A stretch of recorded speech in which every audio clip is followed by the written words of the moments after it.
a kid and the babysitter sticks his cock in your mouth. Yes. That's called rape. That's rape. I mean, you were molested. That's a serious thing, right? Yes. Yeah. I bounced back from it. You did? Yeah. Is that something that you recently remembered, or that Actually, I remembered it when I was 18. I took acid and crystal meth and these other pills that had crystal in them that my girlfriend had at the time. And then I had a pretend friend after a contest, and I was talking to my pretend friend about how somebody molested me. Right. And then she told my parents, and my parents thought that he forgot about that. I see. So it all came flying back. When I used to watch Oprah, I was like, wow, I'm so glad nobody fucked me when I was a kid. And then, boom, turns out they did. All right, so since you know what's good, what's gay, and what isn't gay, let's get back to this segment for a second. Like, for example, Artie wrote in his, he told us on the air that he was at sort of an orgy situation. Yes. And a guy accidentally came on his chest. Right. He wasn't involved with the guy. The guy shot a load and it fell on his chest. Is that gay? Well, see, that you would have to ask a couple of questions. I don't go just yes or no, but if you did get a load on a chest, that means you were having sex with another man with a full erect penis in the near vicinity. No. Here's the story. In the near vicinity. It was in the near vicinity. No. Here's the story. It was a drug party in L.A. and I went there with a drug dealer. Sounds gay. Okay, and so far so gay. Everybody, I walk into a room and it's everyone having heterosexual sex. It's an orgy, which I had never been to before. Yeah. I start talking to a girl. This girl starts to blow me, leaning over a couch. So she's giving me a blowjob. Yeah. That's gay. A guy, no, it's not. Okay. A guy walks over and starts fucking the girl in the ass. All right. So now, essentially, it's kind of fucked up. Okay. But it is an orgy. And I don't know what to do, so she's blowing me. The guy pulls his cock out and starts to come on her back. Shoots over her back. A piece of... He missed. A fraction. A speck. Can I say a speck? You can say whatever you want. You know you got hit with the load. I got hit with some sperm. All right, so is that gay?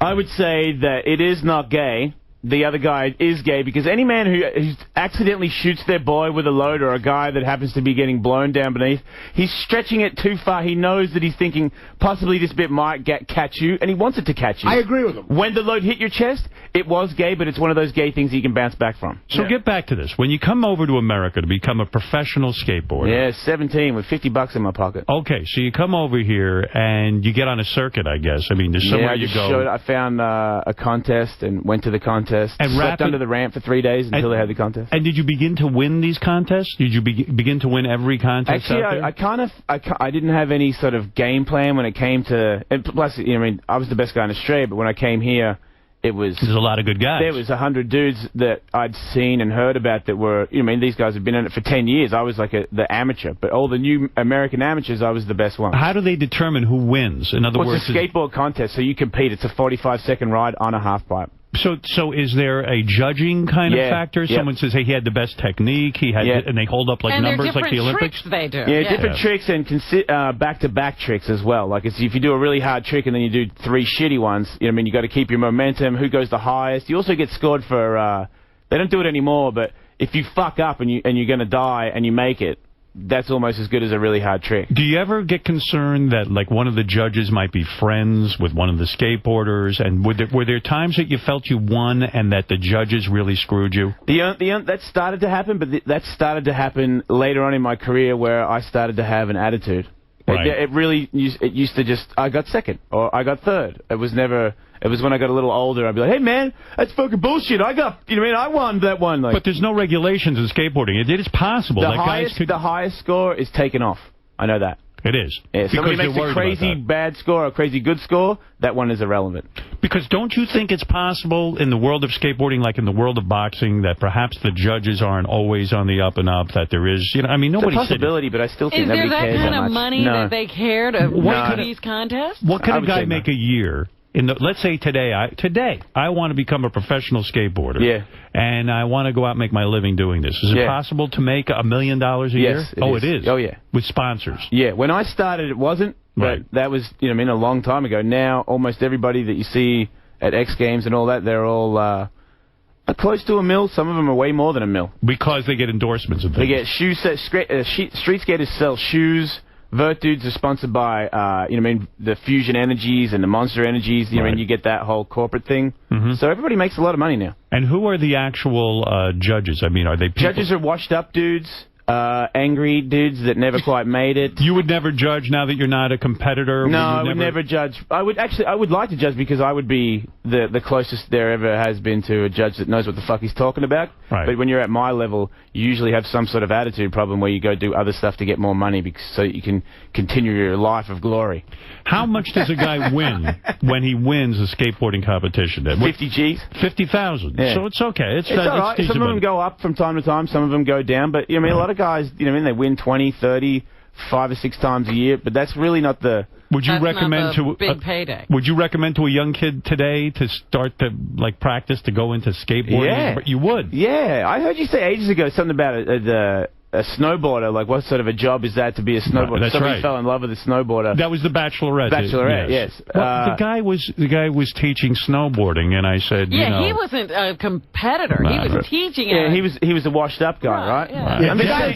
I'm just. I don't know. You look at people's life. It depends what you want in your life. If he lives up in the mountains and he snowboards every day and he gets paid to teach some arsehole how to snowboard so he gets to stay up there and be a snowboarder, isn't that, in a roundabout way, the perfect life for this individual? Yes, but I don't think she was prepared. I think most women can't handle that life. I think the perfect life with this scenario is with a snowboard girl. If she's not a snowboard girl, then you're just dragging someone up there who's going to get over it. Is your wife a skateboarder? No, I didn't want to ever bang a skateboarder. They've all got scarred up shins and shit. I like duty, like tough chicks and stuff, but the one I want to marry, I wanted her to be girly and shit. The girls must have great bodies, though, from skateboarding. I mean, a lot of them are a little pudgy in the pants. Why is that? I don't know. It's some fat lesbian thing. It's really weird. And they spit and shit and itch their crotch. It's fucking offensive, if you ask me. Right. So you're dating a longshoreman. It really is. I watched the street contest just because they were that amusingly bulldog, like grabbing crotch and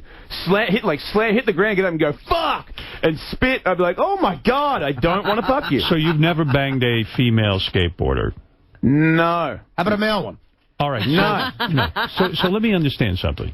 You come to this country, you get married the first time to an American girl. No, Australian girl. You were married an Australian girl. Was that probably out of insecurity? You come into America, maybe she was something to hold on to from the old country? Actually, I married her because her best friend used to be my girlfriend. She left me for someone else, so then I married her best friend. So it was revenge. It was. Yeah. And she looked exactly the same as the old one, but just a little younger and newer. When you were skateboarding... How old were you, though? When I got married the first time?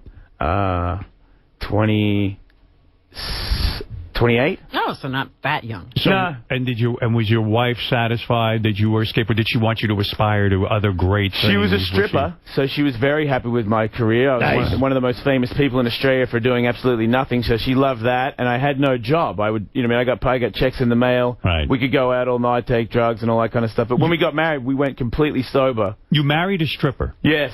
And don't you think that that's like the classic blunder in a sense? Because it's very hard not to become jealous. She's she's probably gonna go out and do some lap dances for some guys. Never bothered me. Never bothered. She would go to a strip club and work. I used to go and watch her.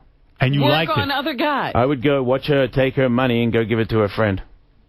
That didn't bother you when she would lap dance another guy? No. That's when you know the marriage is in trouble. She had this thing. The other one, the first one, yeah, it would bother me. Because that one, have a couple of drinks, she'll suck your dick. What's her number? She lives in New York, Artie. All right. Did you trust your wife? The second one, yeah, the first wife? Yes, I did trust her. You did trust her? Yeah. And when your wife goes to a strip club and works, I would just be out of my mind jealous. And maybe it means you never really loved her, because if you could watch her... I believe you're right. Yeah, I think if you could sit there and watch her dance for a guy, then that says something, you know? It says, would she bring other women home for you also? Because strippers are known to do that. No, we did have a foursome one time with me and my skateboard buddy. He brought his wife and I brought her. And you swapped? We swapped. And weren't you filled with rage watching him? I wasn't filled with rage. I didn't like it because she was for a stripper, she was the biggest fucking prude on the face of the earth. And really? I was pumping the other one too much and all this stuff, and I was like, oh, God, all right, I don't want to do it anymore. This is way too stressful. She was a prude. She was a prude. Wow. A prude stripper who had a mum who was a fucking junkie or something, and all of a sudden, I'm not allowed to smoke weed anymore. I'm fucking pro skateboarder, and I stopped fucking everybody, I stopped going to a strip club, and now you're saying I can't even get fucking high anymore? Like, that's gay. That's fucking gay, and she had a vagina. And by the way, hey, you're yelling at me like she did, like I'm her. I'm sorry. Right. To her. I love you. I can't fucking stripper. So you...